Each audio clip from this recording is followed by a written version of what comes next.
Балдәурен бастауыш сынып әдістемелік бірлестігі.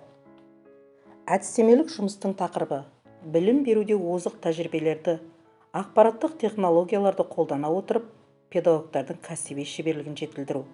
Мақсаты білім беру процесінде ақпараттық технологияларды, озық тәжірибелерді тиімді пайдалана отырып, білім алушылардың шығармашылық қабілеттерін дамыту, ұлттық сана сезімі дамыған жеке тұлғаны тәрбиелеу.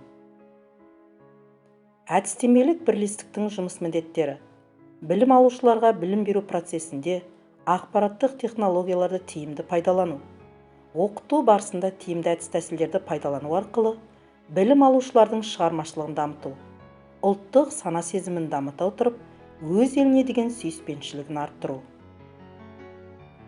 Әдістемелік бірлестік жетекшілері: Ауғанбаева Гүлжан Әділхановна, Сабырова Хансұлу Амантұрлиевна. Әдістемелік бірлестікте 52 мұғалім жұмыс істейді.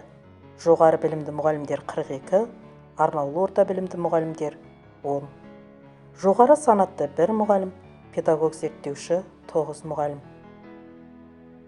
Бірінші санатты 3 мұғалім, педагог сарапшы 17 мұғалім. Екінші санатты 2 мұғалім, педагог модератор 14 мұғалім бар.